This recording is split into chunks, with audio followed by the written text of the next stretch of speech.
Sobat Negeri CPNN.com, kembali lagi bersama saya dengan Ara Antoni yang selama 75 menit ke depan akan memandu Anda dalam bicara kekinian mencari solusi atau bikin risol. Hasil kerjasama CPNN.com dengan Satgas COVID-19. Tema kita kali ini adalah tentang Corona dan masa depan pariwisata. Seperti kita ketahui, Corona sudah menginjak usia yang kedua, dan pandemi sudah berjalan hampir 1,5 tahun. Di Indonesia sendiri, angka terkonfirmasi sejauh ini sudah mencapai 4.259.644. Itu angka per 15 Desember. Sedangkan kasus aktif sampai hari ini ada 4.864. Namun, angka itu juga dibarengi dengan tingkat kesembuhan yang sudah mencapai 4.110.811. Selain itu, laju vaksinasi juga sangat masif. Saat ini untuk vaksinasi dosis pertama sudah mencapai 148.344.000 penerima. Adapun untuk dosis lengkap sudah mencapai 104.522.156. Kenapa kita bahas pariwisata?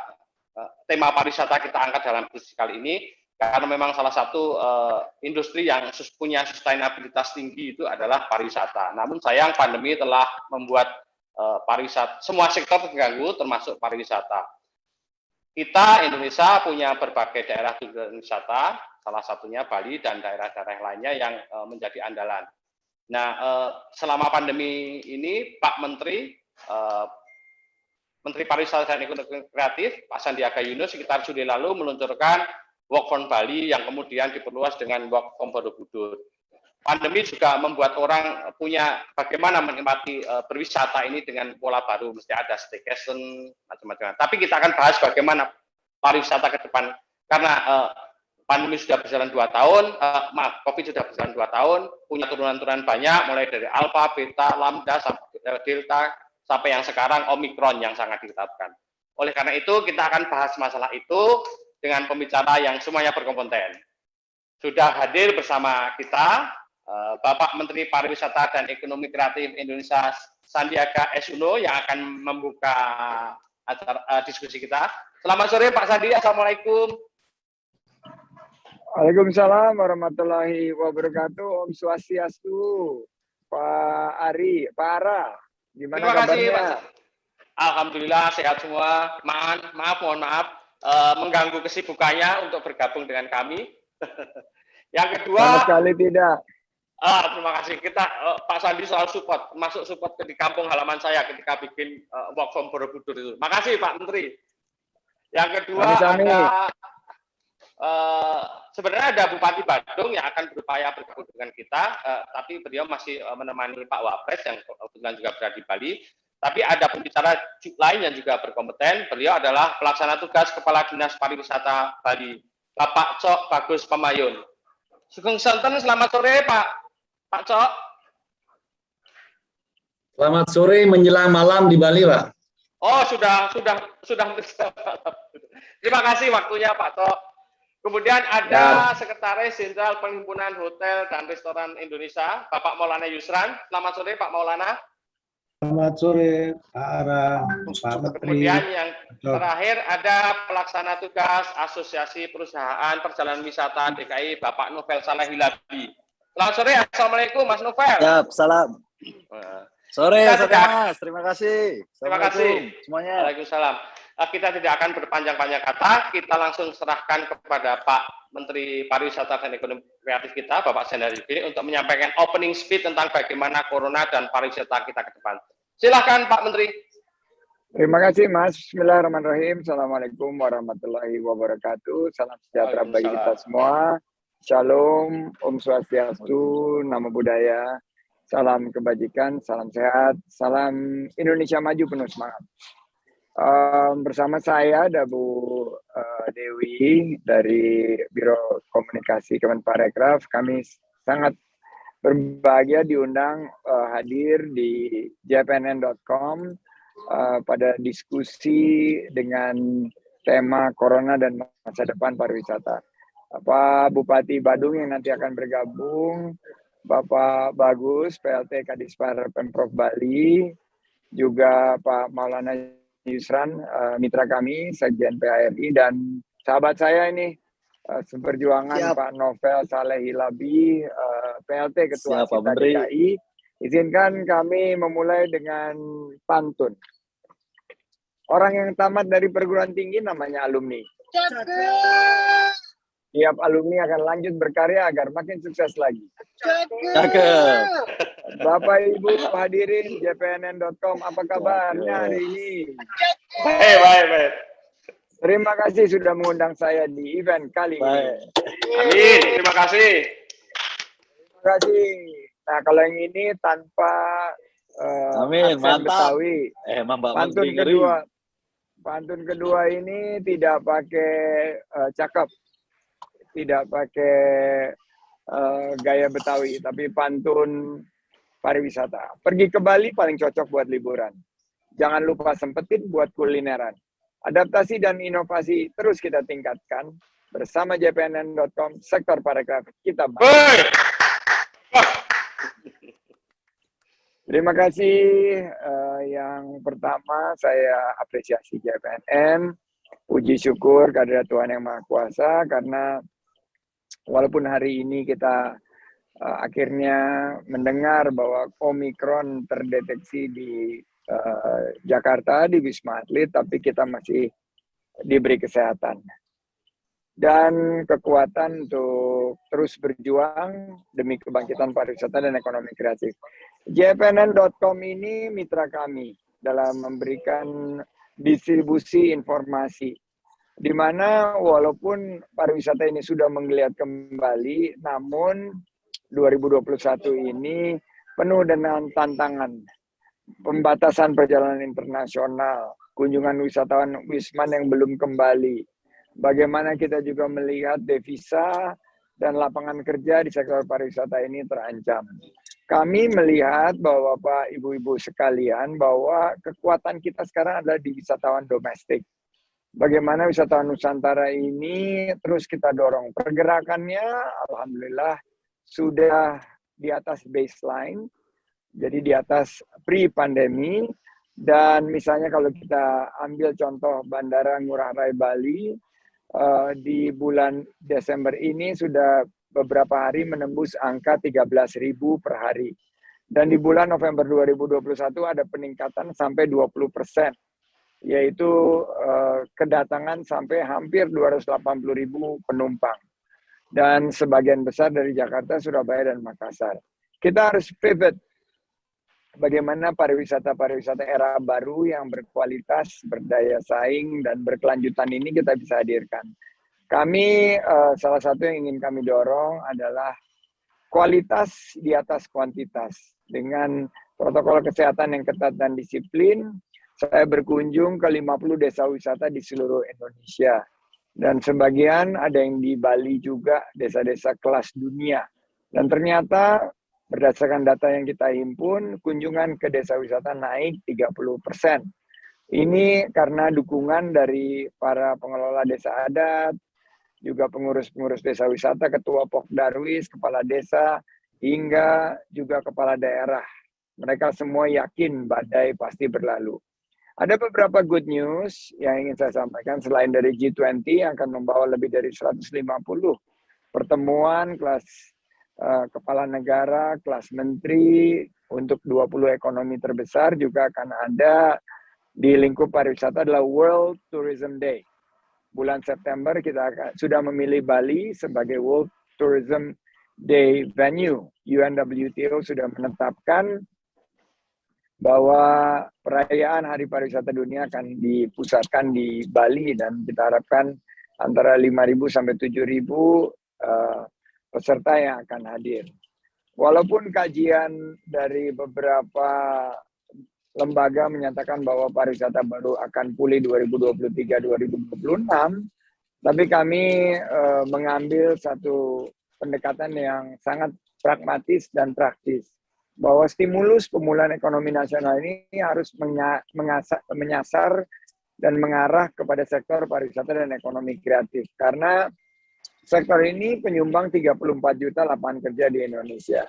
Dan juga selain World Tourism Day akan ada World Conference on Creative Economy yang juga akan diadakan di Bali, dan AVPN atau Asian Venture Philanthropic Network Conference yang akan menarik 2.000 sampai 3.000 peserta di bulan Agustus dan di bulan Juni. Berarti apa yang terjadi adalah event-led tourism, wisata minat khusus berbasis event, dan ini harapannya untuk bisa menstimulus dalam bingkai protokol kesehatan kebangkitan dari pariwisata dan ekonomi kreatif, terutama untuk Bali. Harapannya kita terus bergandengan tangan, kita pastikan kita bangkit di saat sulit, dan kita menang melawan COVID together. Yes, we can do it. Saya akhiri dengan pantun penutup, guys. Kunci bangkit dari pandemi adalah adaptasi. Tentunya dengan disiplin terapkan protokol kesehatan. Saat pandemi, mari tingkatkan kolaborasi. Dengan gercep, geber, gaspol, parekraf bisa kita majukan. Sukses. Wabillahi taufiq walhidayah. Wassalamualaikum warahmatullahi wabarakatuh. Waalaikumsalam warahmatullahi wabarakatuh. Santi. Mohon maaf Pak Menteri, sebelum Pak Menteri berpisah dengan kami, ada satu pertanyaan. Waalaikumsalam warahmatullahi wabarakatuh. Kalau dilihat dari skalanya untuk G20 tahun depan itu dibandingkan dengan pertemuan World Bank IMF yang 2018, skalanya besar mana? Dan kira-kira efek turunan dari event itu ke sektor turisme seberapa jauh? Karena bisa jadi pandemi belum pulih sepenuhnya. Silakan Pak Menteri. Ya, jika kita bandingkan pada ceteris paribus, kita dalam situasi yang sama, situasi yang dibandingkan dengan parameter yang sama, maka jumlah kunjungan di pertemuan G20 ini sama dengan IMF World Bank. Namun yang menarik bahwa G20 ini nggak berdiri sendiri, tapi akan ada begitu banyak pertemuan-pertemuan tambahan yang disebut side event. Dan sebagian dari total yang sudah terdaftar 150, kita mendaftarkan 70 lagi, jadi ada 220 pertemuan tambahan yang mulai berbicara mengenai finance track, sustainable financing, juga berbicara mengenai persiapan, bicara mengenai finance track, maupun setiap lini dari ekonomi yang akan dibahas di G20. Sementara puncaknya sendiri tanggal 29 sampai 30 Oktober tersebut, tentunya karena yang hadir 20 head of state, 20 negara ditambah observer, ada sekitar 13, jadi ada 33 negara, maka dampaknya kemungkinan lebih besar dari World Bank and IMF meeting. Kami memprediksi dan memproyeksi bahwa Bali dan Indonesia akan bisa mendapatkan peningkatan 20-25% pariwisata yang berkualitas, yang length of stay-nya lebih panjang, dan quality of spending-nya lebih besar dampaknya terhadap ekonomi lokal, local economies, dan ekonomi masyarakat. Jadi kami sangat optimis, tentunya semuanya dilakukan dalam bingkai protokol kesehatan dan penanganan dan pengendalian COVID. Alhamdulillah, walaupun Omikron hari ini sudah dinyatakan ada di Indonesia, tapi kita dianggap sebagai negara yang sukses dalam penanganan COVID. Kita masuk ke dalam 1 dari 5 negara besar yang ada di level 1 WHO. Dan ini sebuah prestasi yang patut kita syukuri bersama. Terima kasih Pak Sandi atas kesediaannya bergabung. Tapi kalau boleh saya balas pantunnya, boleh Pak Sandi? Iya, silakan Pak Rantoni. Lanjut. Ya, Teh Rita ketemu Bang Mali. Ke apotek beli salep. Semoga pariwisata cepat pulih. Dan menterinya gercep. Cakep. Makasih Pak Menteri atas kesediaannya bergabung. Tapi Pak Menteri akan meninggalkan kita, tapi masih ada Bu Dewi Hindriani dari Kominfo Kementerian Pariwisata dan Ekonomi yang akan menemani kita. Selanjutnya kita akan ke Bali yang sudah beranjak petang. Dari di Denpasar ada Pelaksana tugas Kepala Dinas Pariwisata Bali, Bapak Cok Bagus Pamayon. Silakan Pak Cok.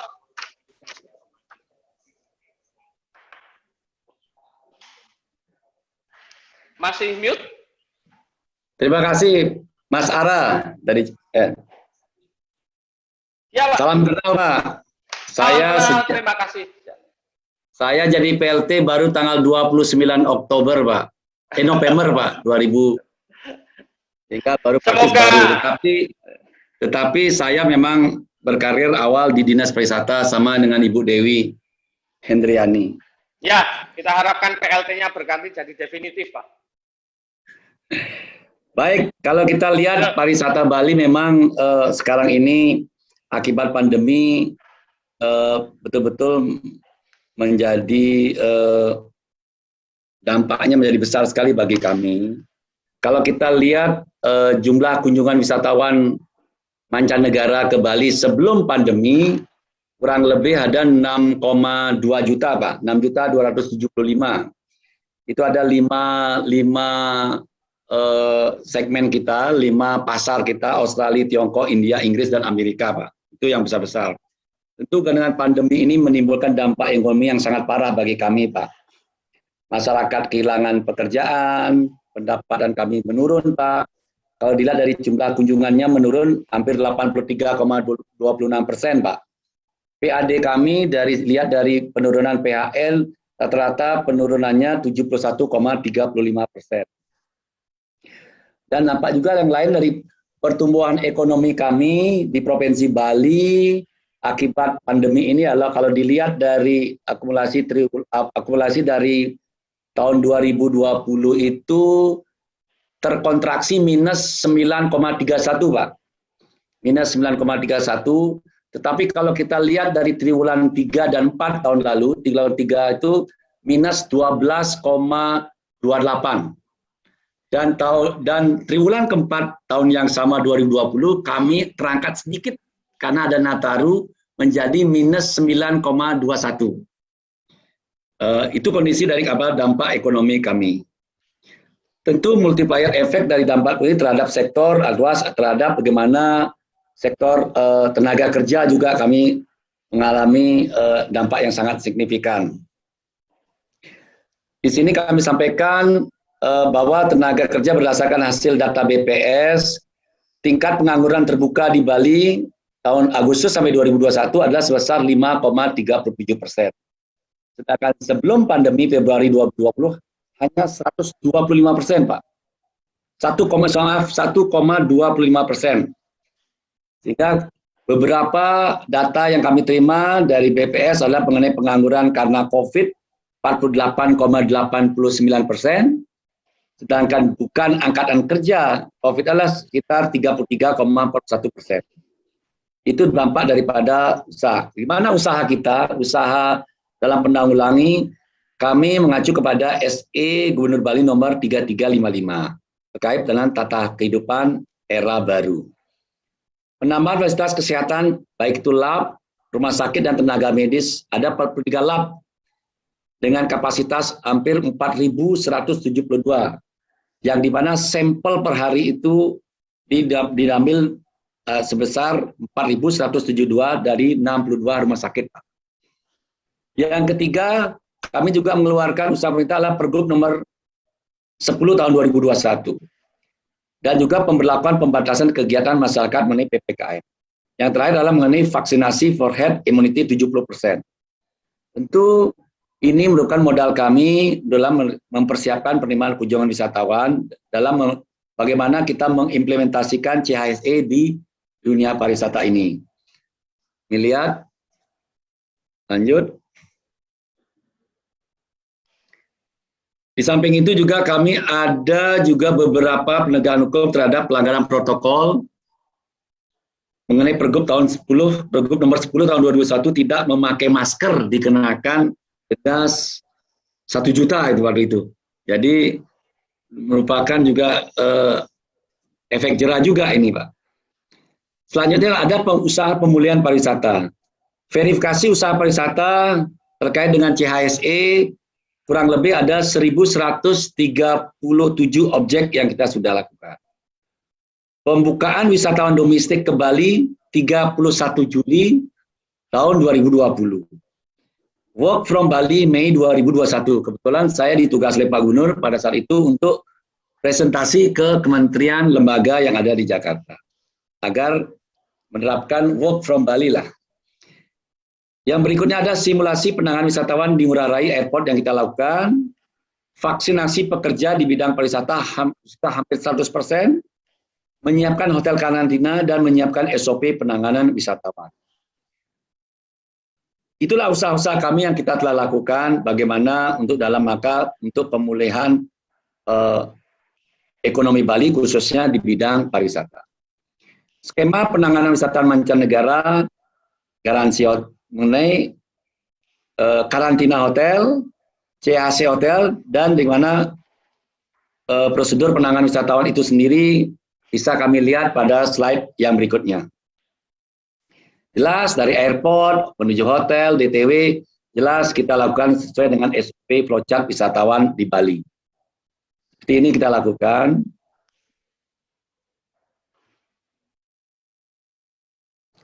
Kalau kita lihat tingkat hunian kamar hotel di Bali, rata-rata hotel berbintang pada bulan Oktober 2021 tercatat sebesar 17,73% dibandingkan tahun 2020. Rata-rata TPK hotel berbintang tercatat sebesar 6,5 kondisi sebelum signifikan pemulihan pariwisata Bali. Kalau boleh kami menyampaikan data kunjungan, agak cepat sedikit ya Pak, Mas. Data kunjungan wisatawan Desember 2021 yang datang dan pergi melalui Bandara Ngurah Rai. Itu kurang lebih ada yang datang 12.086, sedangkan yang pergi 14.524, itu Desember sampai Desember tanggal 12 2021. Seperti itu data kita. Demikian mungkin Pak, kita lebih baik diskusi lebih banyak. Demikian hal-hal yang dapat kami sampaikan. Kami tutup dengan Pramana Santi Om Santi Santi. Matur suksma Pak Bagus, Pak Cok Bagus. Mungkin nanti seperti rencana kita akan disambut dengan diskusi tanya jawab, termasuk melibatkan netizen. Selanjutnya kita ke Pak Maulana Yusran, dari beliau adalah Sekretaris Jenderal Perhimpunan Hotel dan Restoran Indonesia. Silakan Pak Maulana Yusran. Terima kasih Pak Ara. Selamat sore Bapak Ibu yang hadir, dan Assalamualaikum warahmatullahi wabarakatuh. Jadi gini, kalau kita bicara pariwisata tadi Mas Menteri sudah bicara sedikit banyaknya terkait masalah event, Pak Bagus tadi juga bicara kondisi Bali. Jadi kalau kita bicara pariwisata sekarang ini, memang pariwisata itu adalah sektor usaha yang sebenarnya posisinya itu karakternya itu bertolak belakang dengan situasi pandemi. Di mana kalau kita bicara pandemi COVID, kita bicara mengurangi atau membatasi pergerakan, sementara kalau pariwisata kita butuh pergerakan. Poinnya ada di sana.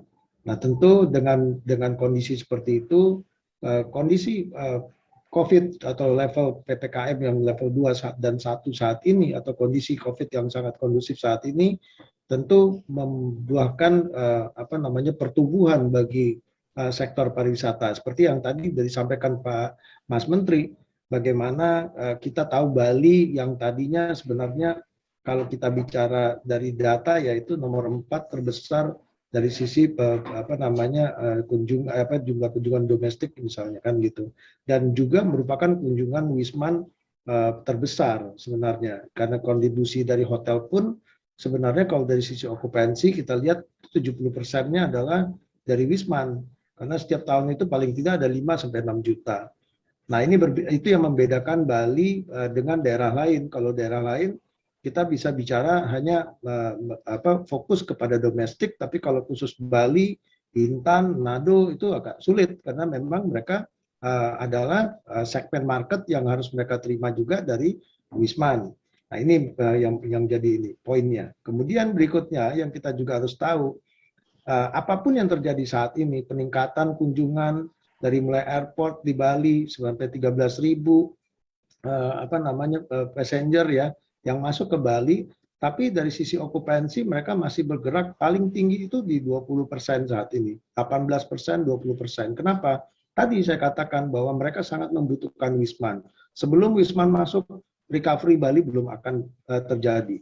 Nah, ini yang kita juga mendengar kabar yang menarik ya dari sisi pemerintah. Tahun depan adalah satu angin segar bagi Bali, yang juga Bali juga tertantang untuk menjaga situasi kondisi COVID-nya juga untuk tahun depan. Karena saya yakini kalau kita bicara pariwisata di seluruh Indonesia, kalau kita bicara pariwisata sejujurnya, 70% pariwisata itu hidupnya dari MICE saat ini. 30%-nya lah dari leisure. Nah, kalau kita bicara Bali pun seperti itu. 70% itu kita bisa bicara Bali itu kan tadi Wisman ya. Tapi untuk mendorong percepatan recovery itu memang agenda MICE ini harus didorong sehingga potensi Bali itu akan sedikit mulai bisa bicara bangkit itu terlihat. Kita paham tadi Pak Menteri juga sudah menyampaikan ada beberapa kegiatan agenda internasional seperti B20, G20, World Tourism Day dan seterusnya. Ini akan membawa impact yang cukup baik bagi Bali karena kalau MICE itu memang impact-nya dibandingkan leisure bisa 7 kali lipat kata orang. Kenapa 7 kali lipat? Karena yang datang di MICE itu adalah semua adalah merupakan quality tourism. Mereka merupakan high spender. Jadi mereka akan membelanjakan, menghidupkan ekonomi kembali, aircraft-nya, ya kan, belanja ke masyarakat, makan di restoran dan seterusnya. Ini akan terjadi. Transportasi juga akan bergerak. Sektor-sektor pariwisata, sektor usahanya seperti PCO-nya, PO-nya itu akan bergerak kembali semuanya.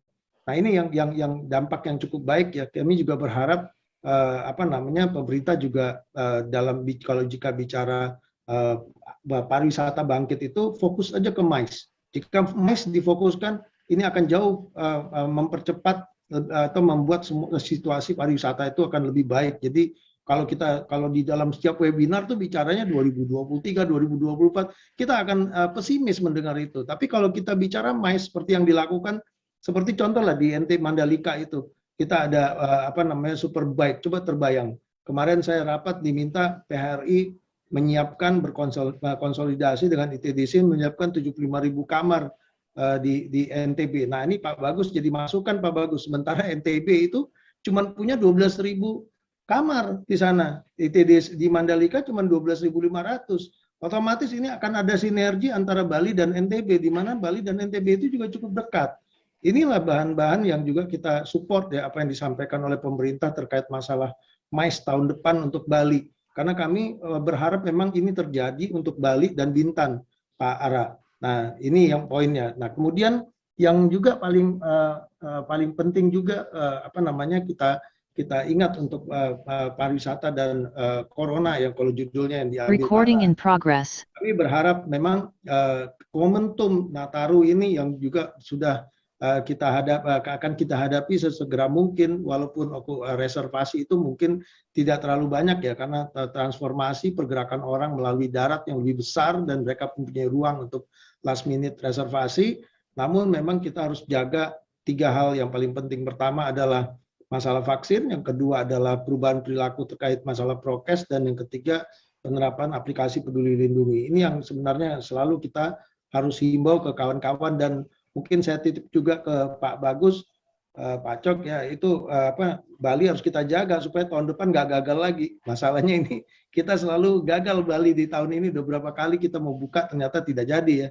Walaupun sampai detik ini memang belum ada Wisman yang masuk, namun kita yakini tahun depan sudah mau tidak mau jalur internasional itu pasti harus dibuka dengan seiring dengan adanya beberapa agenda kegiatan internasional. Mungkin itu sebagai pembuka kata saya, Pak Ara, demikian.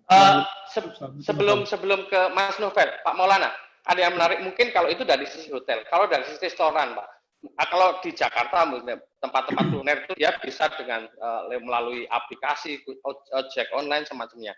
Tapi kalau restoran yang fine dining ini gimana? Apa mereka collab seberapa dalam mereka collab selama pandemi ini, dan recover-nya mereka bagaimana? Silakan Pak Maulana. Jadi begini, kalau kita bicara restoran, ujungnya adalah awalnya pergerakan orang dulu. Kita bicara konteks pariwisata itu tidak hanya leisure tadi saya sampaikan, bisa dalam kegiatan MICE. MICE ini tidak harus ada event khusus, tapi kegiatan bisnis pun menjadi kegiatan MICE yang menjadi yang menjadi target marketnya daripada hotel, restoran, dan seluruh stakeholder usaha pariwisata pada umumnya, baik itu transportasi juga termasuk. Nah, kita bicara restoran, manakala ke tahun lalu 2020 yang terjadi kita kalau lihat, saya gampangnya melihat indikatornya dari hotel saja, dia tumbuh. Kenapa saya tumbuh? Kita perhatikan tumbuhnya kenapa? Karena umumnya orang yang bergerak untuk berjalan-jalan. Namun yang MICE-nya ini tidak bergerak. Kenapa? Karena pemerintah masih fokus kepada anggaran untuk menyelesaikan masalah COVID. Di tahun ini kenapa terjadi pertumbuhan yang tadi Mas Menteri bilang di Bali tumbuh, di Jogja tumbuh, di Jawa Barat tumbuh, di Sumatera Selatan juga tumbuh seperti nggak ada COVID okupansinya. Itu karena pemerintah sudah mulai menggerakkan MICE-nya lagi. Otomatis kalau MICE berjalan, restoran akan tumbuh, Pak Ara. Nah, restoran itu kita tidak bicara hanya untuk makan minum hari-hari, tapi restoran itu tumbuh karena adanya pertemuan-pertemuan atau adanya pendatang ke dalam satu destinasi. Itu menjadi poin. Contohlah, saya ke Bali ya. Kalau Jakarta ini sempat diuntungkan waktu Lebaran. Begitu dilarang mudik, semua ngumpul di Jakarta, spendernya adalah Jabodetabek. Semua restoran tumbuh, baik itu hotel, staycation, dan seterusnya. Tapi kalau kembali lagi kita bicara Bali, yang segmen marketnya saya bilang paling mayoritas MICE, coba lihat fine dining yang ada di Bali kan mati semua. Karena nggak ada yang menikmati itu. Restoran-restoran semahal itu bukan konsumsinya domestik sebenarnya, nggak banyak. Yang banyak menikmati itu adalah yang quality tourism tadi, yang sebenarnya datang dari Wisman dan juga turis-turis yang datang di event khusus ya, seperti MICE tadi, Pak Ara. Demikian, Pak Ara. Terima kasih, Pak Maulana. Kita beralih ke Pak Novel. Beliau ada dari Ketua Pelaksana Tugas Asosiasi Perusahaan Pariwisata DKI, Bapak Novel Saleh Hilabi. Tadi Pak Maulana sudah menyinggung soal kuncinya adalah pergerakan orang. Nah, tentu narasumber kita kali ini, kita yang terakhir ini adalah sangat incas soal bagaimana menggerakkan orang karena bisnisnya adalah perjalanan wisata. Mas Novel, silakan. Siap. Terima kasih banyak, Mas Ara. Assalamualaikum warahmatullahi wabarakatuh. Waalaikumsalam. Terima kasih. Ini juga tadi bagus-bagus sekali, apalagi Mas Alan. Hampir 70% sudah apa yang saya mau sampaikan memang sudah Mas Alan sampaikan gitu ya. Mungkin saya menambahkan lagi. Untuk supaya pariwisata ini ke depan, tadi seperti Mas Alan sampaikan, perbedaan antara pemerintah dengan memang kita pelaku pariwisata, harus adanya tempat keramaian, ya, keramaian, kehidupan, sehingga adanya perputaran perekonomian di sana. Nah, begitu juga kami sebagai travel agent itu kan mengemas, memaket, ya, paket tur menjahit yang tadi dari PHRI punya perhotelan, ada restoran. Nah, orang tersebut kelompok dari satu tempat ke tempat lain, berkelompok makan di restoran ini, nginep di hotel ini. Nah, itu kan berarti kan banyaknya perkumpulan orang yang memang berpindah dan berwisata ke satu tempat ke tempat lainnya. Nah, ini semua sebelum mereka bisa berpindah dari satu tempat ke tempat lainnya, berbicara dulu dasarnya adalah kebijakan. Nah, kebijakan di pemerintahan kita yang selalu berubah-ubah. Nah, contoh kemarin, animo pada saat orang ingin merayakan Natal dan Tahun Baru, ya, sudah banyak yang booking semua di travel. Dan kita tahu travel agent ini hal yang paling berdampak sekali, karena apa? Travel agent kan dia hanya sebuah perusahaan yang mempaketkan tur. Jadi kalau misalkan hotel, dia punya bentuk fisik, orang nginep dalam situ. Nah, kalau kita bisa berjalan, kalau sampai ada pergerakan orang tersebut, kalau enggak kan mati. Nah, travel agent tuh hal yang paling nol lah, yang nggak jalan.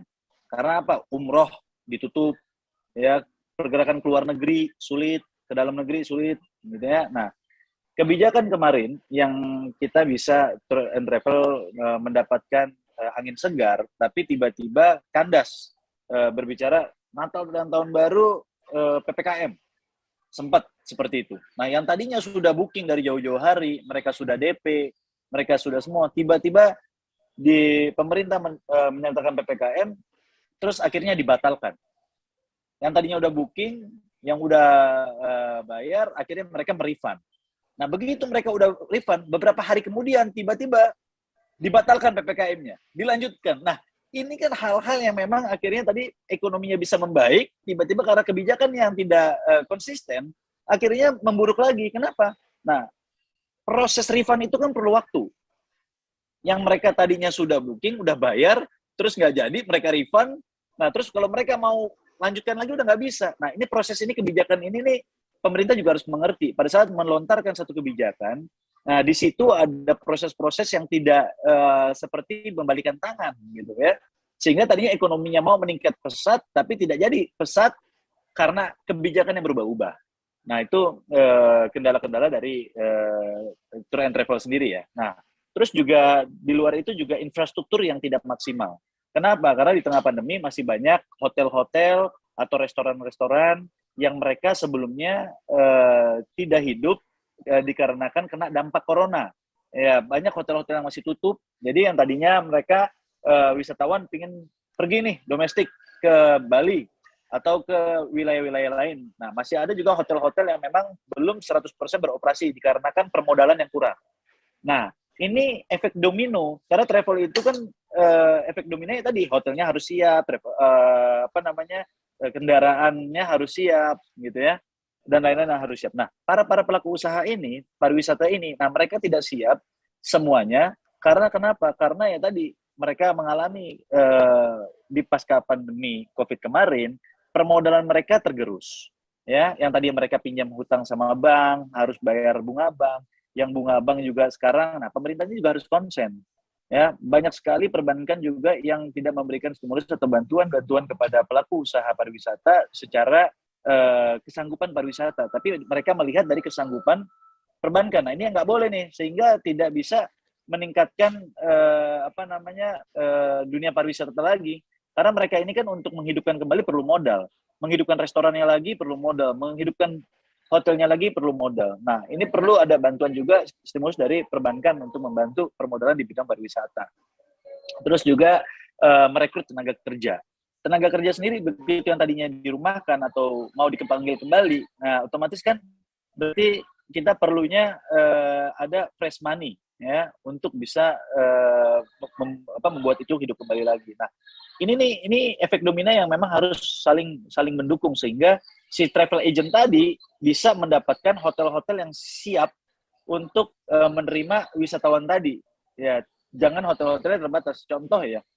Di minggu lalu DKI Jakarta itu hampir di weekend kemarin 97%-an lah hotel Jakarta itu hampir full semua, termasuk hotel-hotel kecil itu di weekend kemarin. Bahkan ada beberapa orang dari luar, kok kenapa nih Jakarta ada full semua gitu kan? Nah ternyata karena ada beberapa hotel yang memang tutup, yang mereka tidak bisa beroperasi dikarenakan tadi kendalanya bahwa bermasalah dengan perbankan. Nah ini pemerintah juga harus konsen nih. Gitu. Terus restoran yang tadinya hidup, mereka nggak bisa hidup karena kendalanya itu lagi. Nah ini juga perlu. Nah terus juga kebijakan masalah tadi karantina. Nah karantina ini wisatawan yang tadinya contoh kita udah punya wisatawan dari Malaysia mau datang ke Jakarta. Ya mereka udah grup mau datang, tiba-tiba berubah karantina yang tadinya 3 hari ke 7 hari ke 10 hari. Nah, orang kan nggak mau dong spend duit liburannya dia hanya di dalam hotel selama 10 hari. Nah, ini kan juga menurut saya kurang tepat gitu. Jadi, kalau bisa kebijakan-kebijakan itu juga harus berkoordinasi dengan pelaku-pelaku usaha sehingga kebijakan apa yang dikeluarkan itu memang mendukung pergerakan perekonomian di dunia pariwisata. Sehingga tidak saya setuju dengan kita mengedepankan kesehatan, tetapi kembali lagi orang-orang yang memang akan terbang melalui melakukan pariwisata, mereka pasti orang-orang yang sudah melakukan vaksin, ya herd immunity-nya. Nah, sebelum mereka berangkat pasti kan mereka di sana juga harus dicek PCR. Sampai di lokasi tujuan juga mereka di PCR. Nah, saya rasa hal-hal itu kan bukan untuk pencegahan. Di negara tujuan di Indonesia, mereka kalau bisa jangan terlalu lama, 2 hari atau 3 hari itu maksimal, sehingga mereka bisa spend money untuk berlibur, ya, sehingga meningkatkan perekonomian Indonesia yang sekarang memang kita butuhkan, kan gitu. Nah, sehingga travel agent ini kembali hidup. Nah, travel agent ini yang hidup sekarang Dari 100% memang baru mulai lagi baru 30%-an, bahkan belum nyampe 30%. Karena mereka melihat bahwa wisatawan dari asing masuk ke Indonesia ini tidak banyak karena kebijakan karantina yang cukup lama kan gitu. Nah, jadi menurut saya pemerintah juga harus melihat setiap mau mengeluarkan satu kebijakan jangan spontanitas, jangan cepat-cepat, tapi duduk kembali, ajak pelaku usaha, ajak PHRI, ajak Asita, ya, ajak asosiasi-asosiasi yang memang bergerak di dunia pariwisata, sehingga kebijakan itu dibuat tidak untuk dibatalkan kembali, tapi bisa dipakai untuk beberapa waktu. Dan juga harapan saya sebagai ketua PLT di Asita, wakil para teman pelaku, jangan sampai liburan ini atau animo high season ini hanya di bulan November, Desember. Nanti tiba-tiba Januari, Februari, bahwa wah kita ada peningkatan COVID, ditutup kembali. Nah, ini hal masalah baru lagi nanti. Yang berarti kan orang hanya bernapas sebulan 2 bulan ini, habis itu anjlok lagi. Nah, ini pemerintah juga harus bisa mengantisipasi ke depan ini, kalau bisa sustainable-nya ke depan harus ada gitu. Jangan sampai ini dibuat, mohon maaf, seakan-akan kita melihat kayak main-main lah gitu, karena kebijakan yang dibuat selalu up and down terus, nggak punya kepastian. Baik, mungkin itu aja, karena kami travel agent ya hidupnya ya. Tapi kalau kami boleh travel Mas, agent hidupnya hanya dari mengemas paket-paket yang ada. Jadi gimana Mas? Maaf kalau boleh tanya Mas, selama pandemi kemarin itu pengguna jasa misalnya yang dari perusahaan-perusahaan Asita di DKI itu warga DKI saja atau ada dari daerah lain atau malah dari luar negeri yang membeli paket tour semacam itu? Dan daerah mana sebelum yang pandemi Mas? apa sudah? Maaf. Pas masa pandemi ini. Maaf. Masa pandemi ini paling banyak ya wisatawan lokal aja. Nah, tapi nggak banyak. Makanya tadi biasanya kalau kita kan sebelum pandemi banyak kan wisatawan dari luar, gitu ya, Malaysia, ya itu cukup banyak, gitu ya. Nah, sekarang dengan adanya seperti COVID ini, mereka hanya yang di DKI Jakarta mereka hanya pergi ke Jawa Barat, ya. Terus juga kalau keluar kota ya, Bali, tujuannya banyak orang dari DKI ya perginya ke Bali mereka. Terus ya, pas mereka mau pergi juga mereka selalu nanya, di Bali banyak yang tutup nggak, makanannya banyak yang segini. Nah, itu yang tadi mereka udah booking mereka batalkan kembali karena ada kebijakan di sana juga, ada jamnya gitu ya. Nah, sehingga sekarang mereka larinya ke alam. Mereka sekarang lebih fokus ya ke alam, larinya itu ke puncak ya, ke sektor Jawa Barat gitu ya. Itu yang melihat ke daerah-daerah outdoor lah sekarang lebih banyaknya gitu. Nah, cuman kan paket-paket ini terbatas dan juga travel agent yang menjalankan seperti ini juga terbatas. Yang paling banyak itu wisatawan dari luar yang memang kita harapkan gitu. Karena dampaknya spend money-nya juga jauh lebih besar. Terima kasih. Sebelum kita sambung ke diskusi dengan pertanyaan tanya jawab bersama netizen, saya ingin sedikit bertanya ke Pak Cok Bagus Pamayun, terutama soal pernyataan Pak Maulana Yusran tadi, soal bagaimana pemerintah mendorong wisata soal MICE ini. Ini kan artinya kalau kita mendorong MICE, mau nggak mau kue terbesarnya adalah dari APBN. Kalau menurut Pak Cok Bagus bagaimana Pak ini?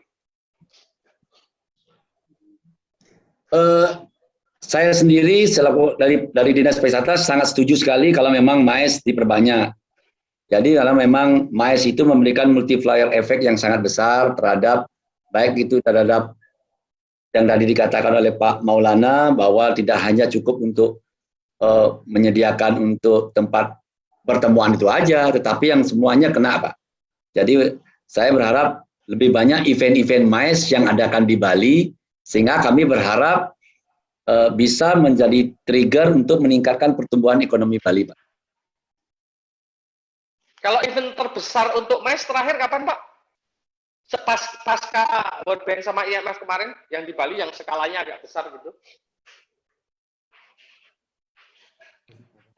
Kalau yang kemarin sih Bali Forum Demokrasi itu, Pak. Oh, Bali Democratic Forum. Oh ya. Ya. Ya. Tapi gimana Pak, impact-nya Pak? Apakah yang datang juga memang seperti yang dianalisis Pak Yusran tadi, bahwa mereka big spender, turis yang berkualitas lah, bukan sekedar jadi ada belanja, ada spend money-nya lebih banyak seperti itu? Kalau yang pelaksanaan tahun, Mas Sarah, kalau pelaksanaan yang tahun 2020 itu, tadi saya katakan kan memang pertumbuhan ekonomi kita terangkat dari Nataru juga, dan pelaksanaan pelaksanaan itu mendekati Nataru biasanya, kan gitu Pak. Jadi terangkat juga dari minus 12,28 menjadi minus 12,21%. Ada terangkat sedikit lah, 0,07 itu. Sehingga kemarin kita coba memapping event-event, mudah-mudahan MICE ini bisa lebih banyak dilakukan di Bali, terutama dari teman-teman kementerian, Pak. Kementerian yang kita garap sekarang kan yang ada, Pak, yang di depan mata kita ini. Makanya saya ditugaskan waktu itu work from Bali itu, saya kalau bisa dari kementerian-kementerian atau lembaga ini mengadakan MICE-nya itu di Bali lah, Pak. Sambil istilahnya programnya work from Bali gitu, Pak. Terima kasih. Kalau efeknya sejauh ini bagaimana, Pak? Signifikan nggak, Pak? Itu kan artinya bergantung juga pada APBN yang alokasinya juga ada untuk hal lain gitu.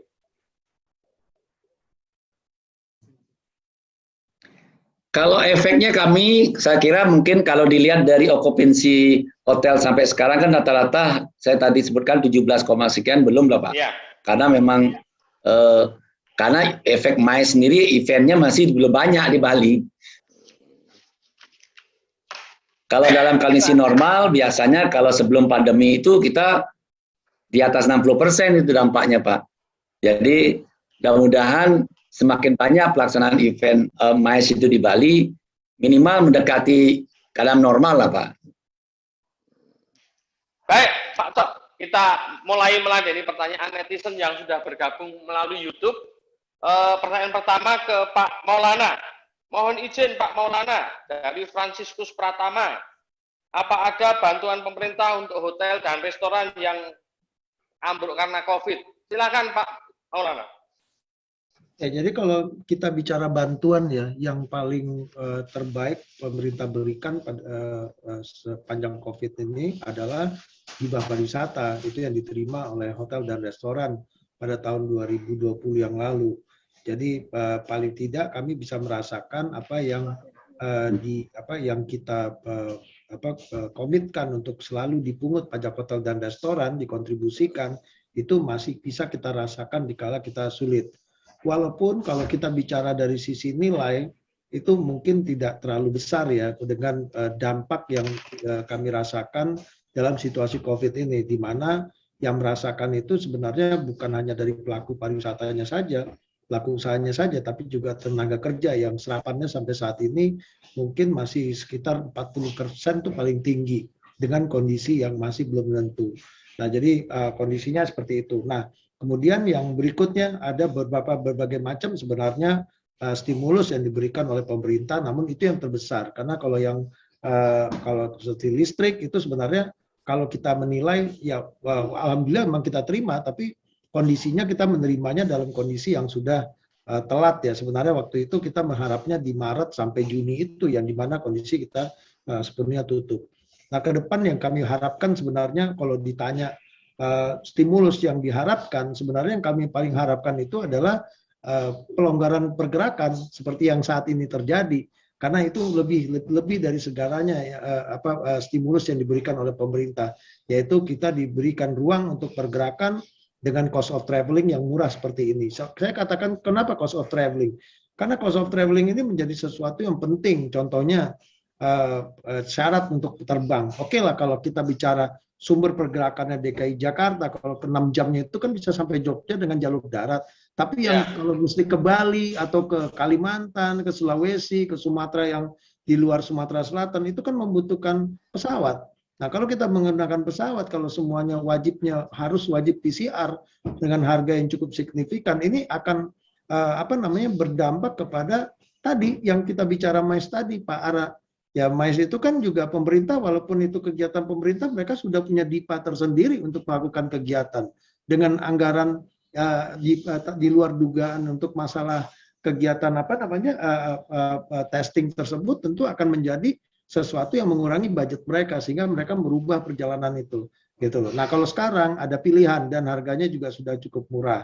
Ini menjadi sesuatu yang angin segar ya bagi kinerja daripada hotel dan restoran atau di sektor pariwisata pada umumnya. Karena saya yakini Pak Ara, kalau kita mau lihat ya seluruh Indonesia 34 provinsi itu pasti ibu kotanya tuh hidupnya tuh dari pergerakan orang. Hotelnya itu tumbuh karena pergerakan orang. Ini yang paling penting. Karena kemarin kita bisa indikator, karena kan pada saat kita membagikan hibah di seluruh ibu kota provinsi itu terlihat bahwa pajak hotel restorannya itu masuk paling tidak di dalam 10 besar. Nah, beda kalau Bali memang dia memang destinasi pariwisata. Jadi jangan kita bicara destinasi pariwisata terus karena COVID nanti ada yang isukan ini harus dirubah jadi pertanian, ya nggak mungkin dirubah seperti itu. Bahwa mereka hidup memang sudah karakter pariwisata, tentu pariwisatanya yang harus diangkat dengan kondisi apapun itu terjadi. Demikian Pak Ara. Pak, kalau data dari PHRI seberapa banyak hotel yang gulung tikar mungkin atau nggak bisa diselamatkan karena pandemi ini? Yang kedua, apakah program pemerintah soal karantina di hotel itu membantu, Pak? Paling nggak misalnya untuk bayar listrik, gaji karyawan, dan semacamnya. Jadi gini, kalau ditanya hotel yang gulung tikar cukup banyak, Pak. Itu cukup banyak itu, tapi per wilayah kita lihat. Yang terbanyak itu, yang agak kesulitan itu sekarang adalah seperti Bali. Yang kedua seperti Bintan dan di Manado, daerah-daerah yang target Wisman, Pak. Kalau kita lihat, saya kenapa selalu singgung Bali? Karena Bali ini memang yang kita harus konsentrasi di sana, termasuk Bintan dan Manado. Semua yang segmen marketnya Wisman. Kalau kita lihat Bali tumbuh, jangan kita bicara langsung bangga bahwa Bali sudah tumbuh. Yang tumbuh itu Denpasar, Badung, ya tumbuh dia. Tapi coba Ubud, yang lain-lain, itu belum tumbuh karena memang marketnya adalah Wisman. Termasuk di Kepri itu di Bintan. Itu belum tumbuh. Karena Lakoy. Ya dari Singapura kan Mas Ara ya. Itu ya, betul. Jadi kalau ditanya datanya memang kita tidak memegang datanya ya, tapi itulah kesulitan. Kenapa? Tadi Mas Novel sudah sebutkan bahwa mereka itu sebenarnya membutuhkan modal kerja, di mana perbankan pun tidak berani memberikan modal kerja karena keterkaitan dengan masalah cash flow, prospek bisnis dan resiko. Tadi Mas Novel menyinggung bahwa regulasinya termasuk uncertainty condition, jadi berubah setiap saat sehingga bank pun tidak ingin memberikan kredit kepada industri hotel restoran pariwisata khususnya umumnya ya. Kenapa? Karena kita tidak bisa memforecastingkan kapan market kita akan tumbuh. Inilah yang menjadi galau. Nah, kami berharap modal kerja ini juga sudah mulai dipikirkan lagi oleh pemerintah tahun depan melalui KPCPEN-nya. Kemudian yang kedua tadi masalah karantina, Mas Ara. Jadi memang hotel karantina ini menjadi satu tren ya di masa COVID karena pemerintah ingin memproteksi masyarakatnya dari masuknya virus yang diimpor ke Indonesia kan gitu akibat dari keluar masuknya orang dari luar negeri masuk Indonesia baik itu WNA maupun WNI. Nah, hotel karantina ini sebenarnya konsepnya dia cukup bagus manakala okupansi itu lagi rendah. Kenapa saya katakan begitu? Seperti contoh yang kita lihat saat ini terjadi bahwa sulit mendapatkan hotel untuk karantina saat ini dengan perubahan kebijakan menjadi 10 hari kan. Kenapa sulitnya? Karena hotel-hotel di Jakarta itu okupansinya lagi tinggi dengan kegiatan-kegiatan MICE tersebut. Untuk hotel karantina ini tidak senikmat yang dibayangkan. Kenapa? Pihak hotel itu juga mereka harus mengikuti aturan main yang cukup ketat. Pertama, hotel memang boleh menerima tamu lain selain yang dikarantina, tapi harus di floor yang berbeda, harus menggunakan lift yang berbeda. Ya, kebayang ya, dia tidak bisa nambah satu kamar saja, tapi kalau begitu dia mau nambah satu kamar, berarti satu floor. Nah, ini yang terjadi. Gitu lah. Belum lagi nanti harga yang sudah dikasih range, dipaketkan dalam satu range harga yang sudah ditetapkan oleh PHRI pada saat itu dan fungsi pengawasannya juga cukup ketat.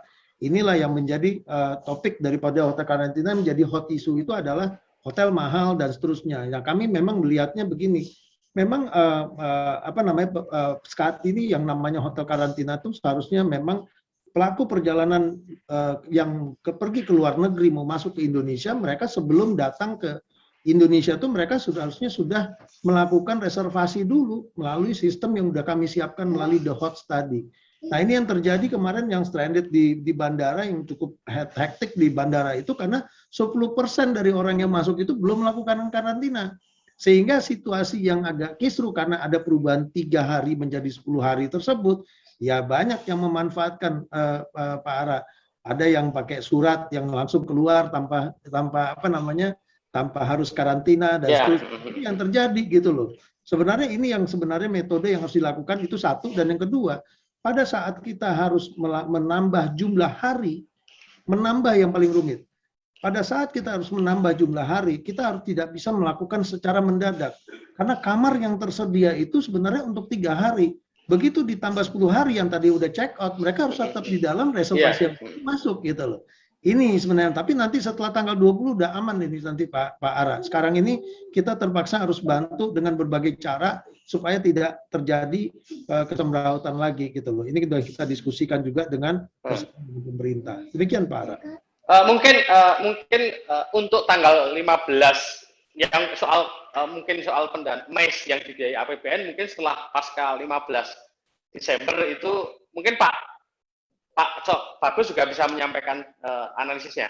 Mungkin bisa jadi setelah pasca 15 Desember bisa jadi itu agak kosong, nggak ada keadaan mes. Terus bagaimana meng-create ini? Mungkin Pak Bagus dan sebelum kita Mas Novel juga, Pak Maulana juga bisa mengomentari ini. Karena kalau kue APBN kan biasanya stop sampai 15 Desember. Setelah itu, what next? Itu jadi pertanyaan. Gitu. Silakan Pak. Siapa dulu nih? Saya dulu atau Pak? Mungkin ke Pak Maulana dulu, baru kita ke Pak Bagus. Memang kalau kita melihat tren ya Mas ya, kalau kita lihat tren year on year itu, kuartal 1 itu pasti low season. Ya, betul. Kuartal 2, karena tadi saya katakan 70% itu kegiatan namanya pariwisata itu kalau kita lihat dari kacamata hotel, itu adalah kegiatan MICE yang dilakukan oleh pemerintah.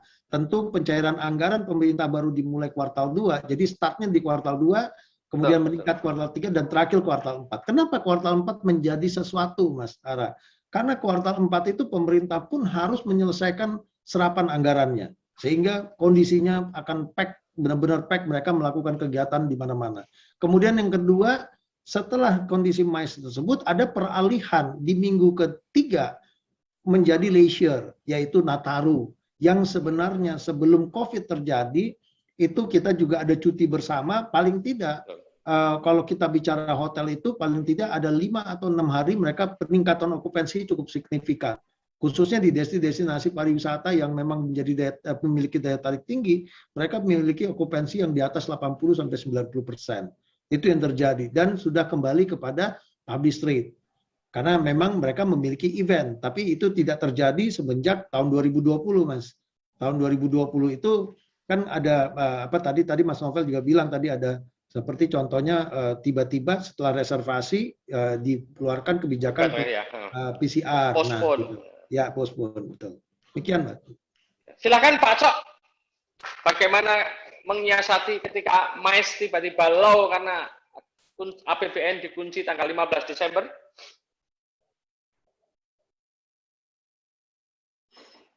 Halo, Pak Cok Bagus, silakan.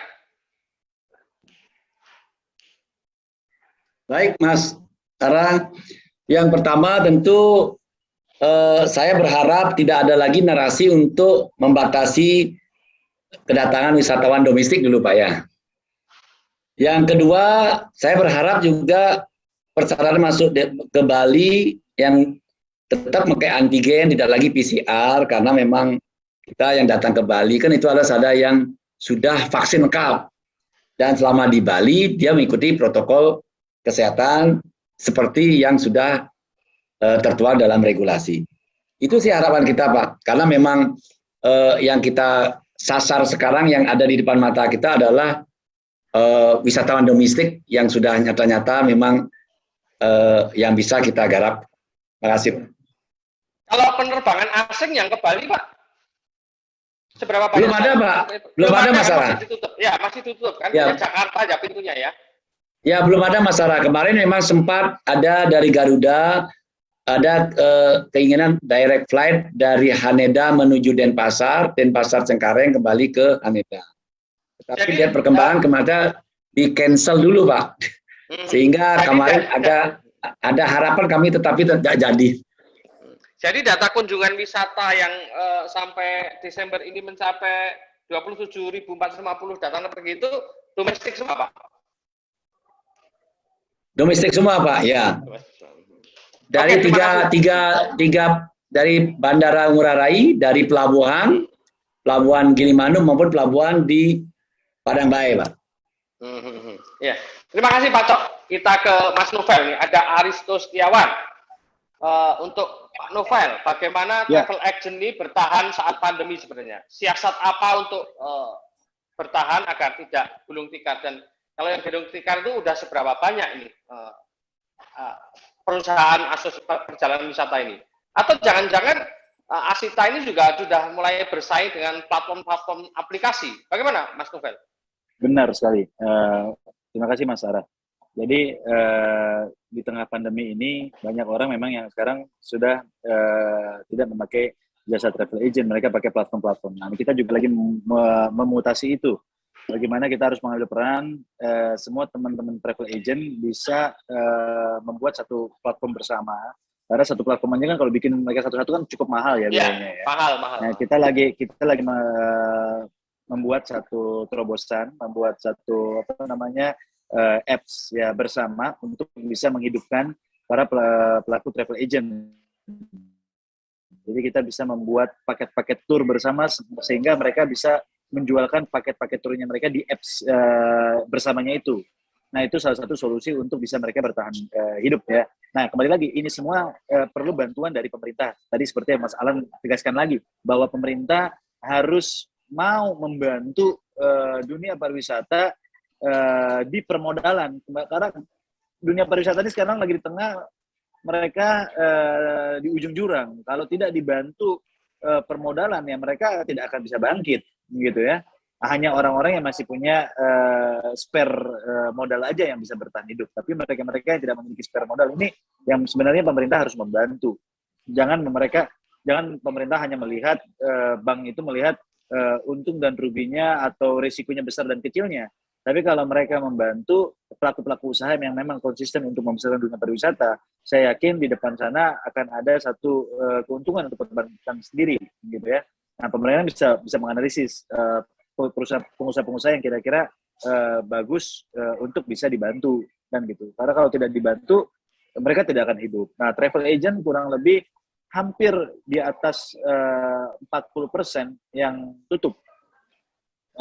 Cukup besar sekali ya, karena rata-rata mereka itu tidak bisa bergerak, ya kan, tidak bisa bergerak karena tadi MICE nggak ada, yang gitu. Travel agent itu kan juga keterkaitan, ya kan, efek dominonya dari yang tadi Mas Alan sampaikan, bahwa harus ada MICE-nya dari pemerintahan dan juga hotel-hotel yang memang siap untuk dijadikan tempat tinggal pada saat MICE berlaku kebijakan pemerintah. Nah, ini efek domino ini ya, yang memang travel agent sebagai orang tengah untuk menyambung benang merah tadi, kan begitu. Nah, kalau ini yang tadi di belakangnya atau pendukung-pendukungnya ini tidak didukung oleh pemerintah infrastrukturnya tadi, ya travel agent otomatis yang paling berdampak kenanya, kan gitu. Dan juga kalau bisa pemerintah membantu travel agent untuk membuat satu platform tadi, ya kan, kalau bisa bersama nanti bergandengan tangan dengan Asita untuk membuat satu platform ya untuk membantu para travel agent sehingga platform tersebut bisa menghidupkan dan tidak mematikan para travel agent. Karena banyak platform-platform besar yang tidak melibatkan lagi travel agent sehingga travel agent sendiri tersingkir dan kolaps. Nah, semestinya adanya apps tersebut bisa merangkul, ya, membantu, menggandeng travel agent sehingga bertransformasi menjadi satu travel agent yang memang sudah di dunia terkini, yaitu dengan aplikasi IT. Nah, perbedaannya apa? Travel agent ini mereka itu ada deposit loh, ya kan, pada saat mereka kalau mau nge-book sebuah hotel. Nah kan, itu perbedaan. Ya? Kalau apps kan mereka kan nggak semuanya Ya, tiket pesawat travel agent kan kita nge-book kan gitu. Iya. Nah, itu kan Dan ada investasinya deposit. juga cukup besar kan begitu. Ada depositnya kan gitu. Belum lagi kalau IATA, belum insurance-nya dan lain-lain. Jadi modal satu travel agent itu cukup banyak dampaknya untuk perekonomian Indonesia gitu. Nah, sehingga ini juga perlu dibantu oleh pemerintah gitu. Apps yang tumbuh jangan sampai mematikan travel agent gitu. Sehingga kalau bisa bergandengan tangan mengajak. Nah, untuk mengatasi supaya travel agent ini tidak mati, ya kembali lagi tadi Mas, saya Asita memohon kepada pemerintah untuk bisa membantu mendorong satu kebijakan untuk mendukung pelaku usaha di travel agent. Nah, juga tadi misalkan pesawat-pesawat mungkin setiap ke destinasi-destinasi wisata dikasih harga murah, ya kan, harga subsidi, sehingga banyak wisatawan yang mau pergi ke satu daerah dan bisa spend money di daerah itu sendiri. Itu kan dampaknya juga sebenarnya besar. Pemerintah subsidi cuma di pesawatnya aja, tapi di lingkungan wilayahnya kan bisa meningkatkan perekonomian, kan begitu. Dan juga bisa menghidupkan segalanya, efek dominonya. Nah, ini kan penting nih, karena kalau pemerintah tidak masuk di dalam ranah ini, ya saya yakin ini nggak akan besar. Dan dikembalikan lagi tadi, kebijakan jangan berubah-ubah. Tolong sebelum membuat suatu kebijakan, kami diajak duduk dan kita bikin kebijakan ini bersama. Karena membuat pariwisata ini bisa besar karena adanya kami-kami ini semua stakeholder di dalamnya gitu. Dan kami tahu mana yang kira-kira potensi dan besar untuk bisa menjadi tempat wisata pada saat COVID pandemi ini. Gitu. Mas Novel, ini ada pertanyaan juga. Mungkin Pak Maulana juga bisa menyambung nanti. Pernah menggunakan jasa semacam endorser itu nggak? Entah selebgram kah, entah YouTuber, dan itu kira-kira berapa sih budgetnya dan seberapa impact-nya gitu. Ini juga ada pertanyaan dari Mbak Mesya tentang bagaimana penggunaan selebgram untuk endorser. Mungkin Pak Maulana jadi bisa menyambung juga. Silakan Mas Novel. Saya setuju gini, dengan adanya endorsement atau mengajak influencer untuk ikut mempromosikan destinasi-destinasi yang akan memang kita jual, ya. Nah, tapi kembali lagi infrastrukturnya kan harus siap. Nah, karena pandemi kemarin ini infrastrukturnya itu tidak siap gitu. Nah, yang mesti dirapikan infrastrukturnya tadi dulu, perusahaan-perusahaan yang memang atau hotel-hotel yang memang mati dihidupkan kembali. Nah, ini semuanya harus berjalan berkesinambungan. Influencernya juga membantu memberikan influence bahwa hotel ini atau tempat destinasi ini sudah buka kembali, bahwa udah bisa aman, nginap dan lain-lain gitu kan.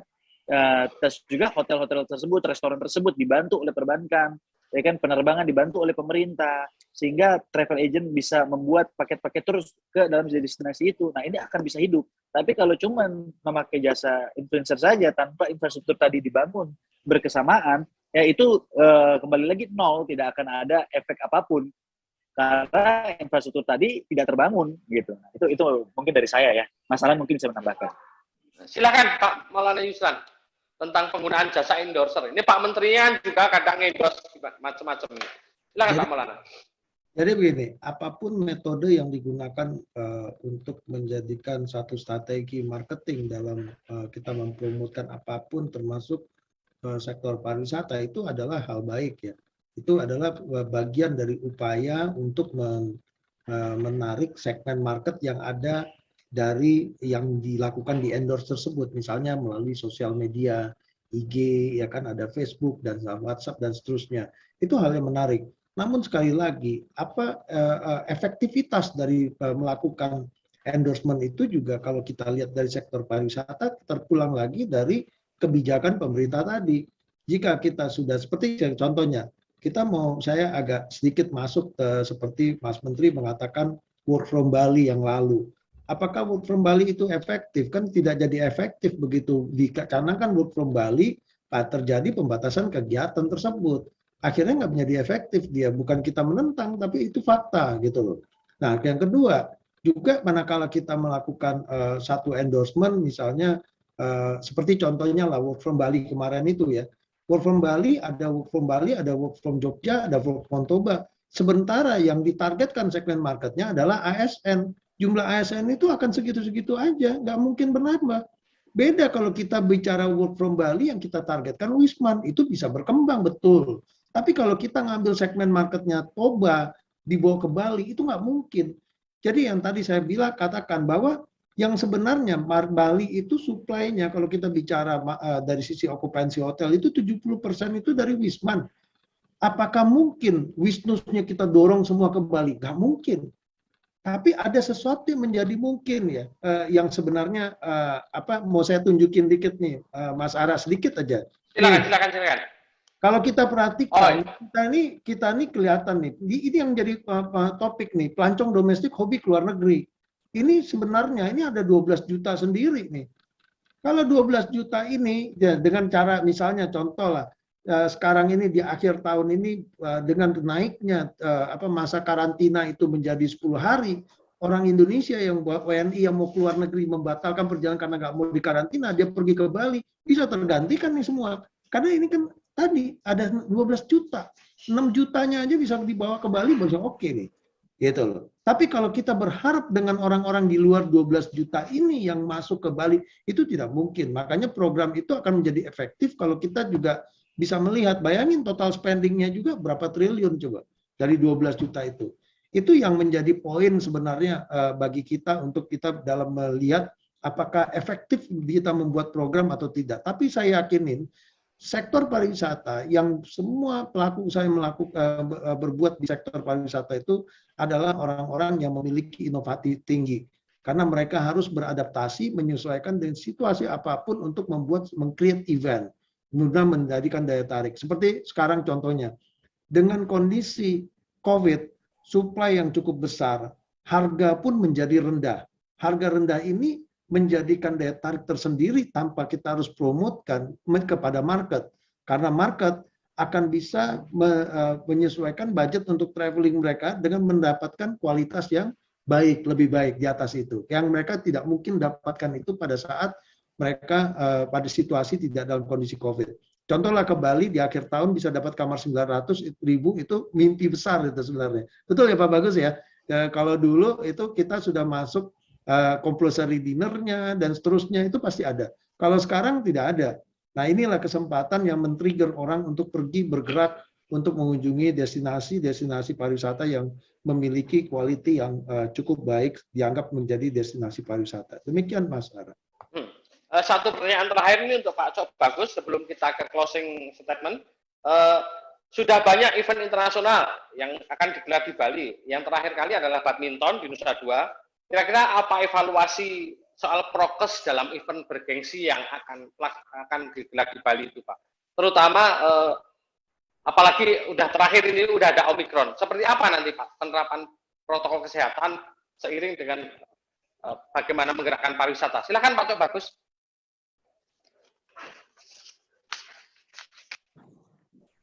Terima kasih Mas Ara, karena kemarin memang event badminton yang 3 event besar itu untuk khususnya di badminton memang pertama pelaksanaan event itu kan memang tidak boleh ada penonton Pak.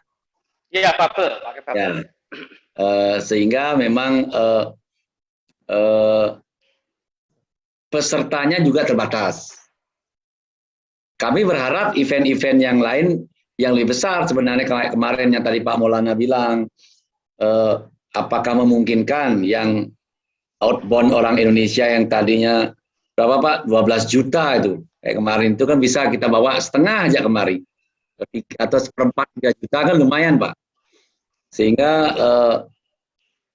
work from Bali yang tadi dalam tanda kutip memang ketika saya datang ke Jakarta di samping tidak hanya untuk kementerian lembaga juga ke kantor-kantor e-commerce itu belum maksimal Pak, karena begitu Juli masuk sudah masuk ada aturan PPKM karena memang naik lagi di Bali Pak pada saat itu, karena memang jujur katakan pada saat itu memang kami belum mempunyai pola seperti apa.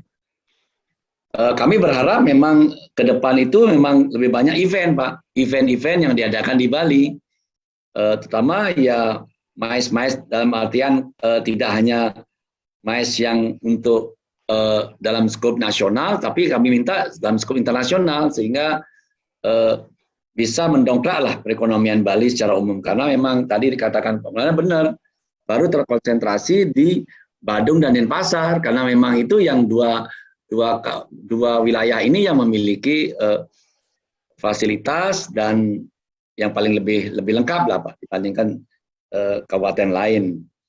Sehingga dua inilah baru memperoleh dampak yang kecil sekarang ini. Mungkin demikian Mas Ara. Baik, ini pertanyaan terakhir dan kita minta narasumber untuk menyampaikan closing statement. Mungkin kita mulai dari Mas Novel. Halo Mas Novel. Halo. Ini ada satu pertanyaan terakhir nanti dari Mas Novel, sekalian closing statement ke Pak Maulana, terakhir ke Pak Bagus, tentang negara mana yang sudah cocok untuk dijadikan role model tentang pengembangan pariwisata di masa pandemi ini dan mengapa? Silakan Mas Novel. Negara mana yang dijadikan role model untuk yang cocok untuk dijadikan role model tentang pengembangan pariwisata di masa pandemi ini, dan ini mengapa pilihannya Mas Novel seperti itu? Misalnya kalau Inggris karena macam-macam ada immunity-nya atau semacam itu. Silakan Mas Novel. Ya, yang saya melihat sekarang contoh Turki ya. Turki. Ya, Turki juga mereka banyak banget wisatawan yang datang ke sana, kan nggak perlu karantina. Terus herd immunity-nya juga bagus ya di sana juga. Terus banyak wisatawan kita juga ke sana, pergi pulang dari sana, dari negara-negara jalan ke sana juga. Sekarang lagi bagus lah, lagi murah lah di sana lagi murah-murahnya di sana. Jadi banyak banget yang memang pergi ke sana. Bahkan juga dari travel agent banyak yang memang membeli paket ke wisata ke Turki. Nah, itu juga bisa dijadikan Indonesia juga ke depan lebih fleksibel, dan juga kalau Indonesia mau maju ke depan, tolong kebijakan jangan berubah-ubah. Jadi apa yang sudah ditentukan dipikirkan matang-matang kembali, kita bersama pasti bisa. Nah, bersama pasti bisa itu ya tadi, jangan sebelah pihak berubah-ubah, karena itu membingungkan kita dunia usaha gitu ya, sehingga yang tadinya mau maju jadi nggak jadi maju. Jadi mungkin itu aja dari kami Asita, meminta kepada pemerintah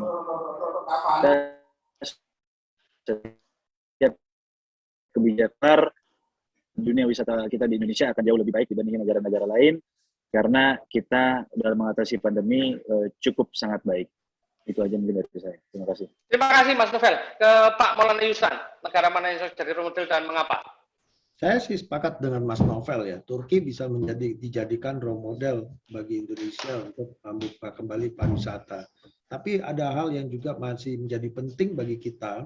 Kalau menurut saya juga menjadi catatan ya dengan situasi COVID saat ini. Sebenarnya saya kalau ditanya saya pribadi, saya lebih setuju kita juga fokus bukan hanya seputar pembukaan seperti yang dialami Turki, tapi kreativitas pemerintah dengan menarik kegiatan MICE seperti yang dilakukan di Bali itu adalah menjadi harapan sih bagi kami di stakeholder di seluruh sektor pariwisata, karena bangkitnya pariwisata itu bagaimana kita bisa menggerakkan seperti apa ya istilah kayak MICE tourism tapi yang terkontrol gitu loh. MICE tourism yang terkontrol itu adalah MICE. Jadi bayangkan ya datangnya MICE yang bicara 3.000 dengan news value yang cukup besar ya. Jadi kalau seperti nanti lah G20, B20 itu kan berapa kalau kita biaya promosinya? Karena dengan adanya G20, B20 atau World Tourism Day itu berapa media dari internasional yang sudah datang. Ini menjadikan news value yang tersendiri sebenarnya yang paling penting. Jadi itu harapan kami sebenarnya. Paling penting ya daripada kita hanya sekedar membuka tanpa ada activity. Activity yang kami harapkan adalah menggerakkan MICE seperti yang terjadi di Mandalika dengan Superbike-nya dan beberapa kegiatan internasional MICE yang dicanangkan oleh pemerintah. Itu paling fokus bagi kami yang kami harapkan. Kemudian yang kedua tentu kehati-hatian pemerintah memang ini menjadi bahan pertimbangan ya terkait buka tutupnya atau masa karantina yang cukup panjang. Namun sekali lagi kami berharap ada sedikit evaluasi terkait masalah masuknya Wisman. Kenapa tadi Pak Bagus mengatakan belum ada satu airlines pun yang masuk ke Bali? Karena memang aturannya yang mengikat itu bahwa yang boleh masuk Wisman itu hanya ke Bali dan ke Bintan, ke Kepri. Dan yang boleh masuk itu hanya direct flight. Makanya Pak Bagus tadi Garuda mau direct. Tapi nggak mungkin Garuda akan direct kalau dia cuma bawa 10 passenger kan begitu. Harusnya pertama yang kami harapkan bahwa Wisman yang masuk kalau sudah melalui proses karantina, itu mereka diperbolehkan untuk traveling domestik.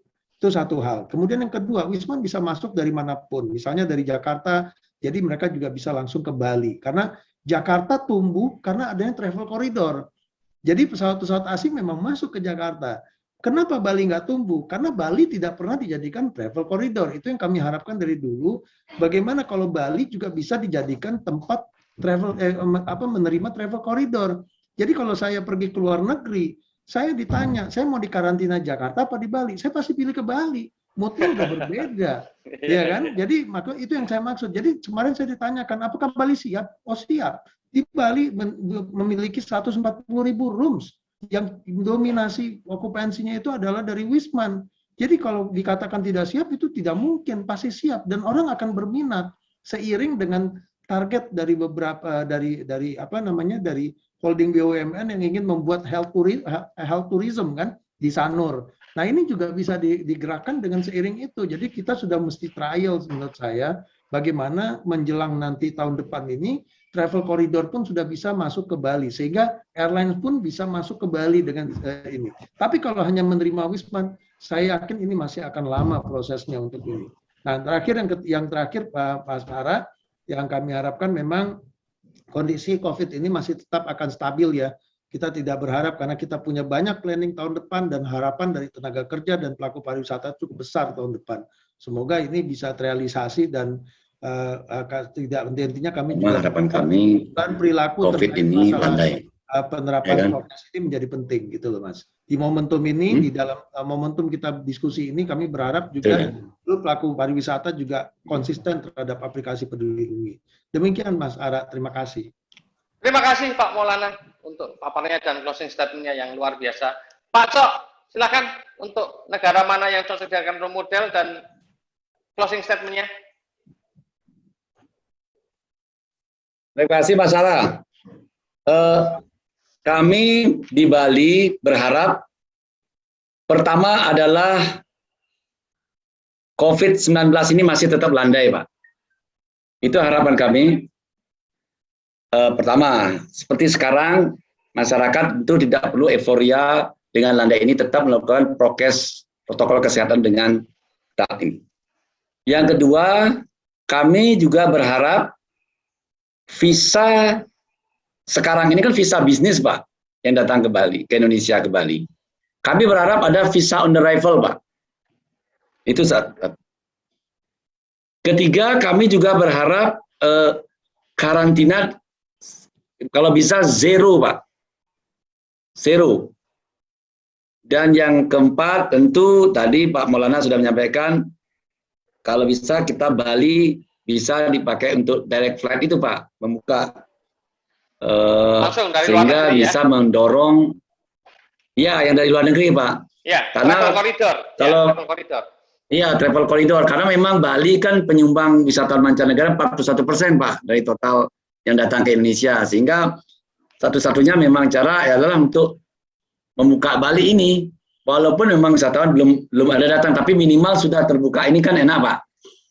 Ada rasa percaya diri, tetapi memang kita sudah bersurat Pak kepada pemerintah pusat untuk menerima 3 hal itu Pak. Visa, kalau bisa on the arrival, karantina bisa zero, dan direct flight-nya bisa dirubah. Zero itu Pak. maksudnya Makasih, Pak. zero day ya Pak ya? Zero itu maksudnya zero day ya, tanpa karantina ya maksudnya Pak ya? Ya, tidak ada lagi karantina Pak. Dengan catatan vaksin penuh Pak, dan sudah PCR 1 kali 24 jam, sampai di Bali mengikuti prokes. Baik, terima kasih kepada 3 narasumber kita. Syukron kabir untuk Mas Novel Salah Hilapi, terima kasih Pak Maulana, matur suksma buat Pak Bagus Pemayun untuk kesediaan berdiskusi bersama kami. Dan terima kasih sudah memberikan paparan yang luar biasa. Sobat Negeri, itulah tadi bincang hangat kita bersama narasumber-narasumber yang hebat di Bicara Kekinian Mencari Solusi bikinrisol.jpm.com.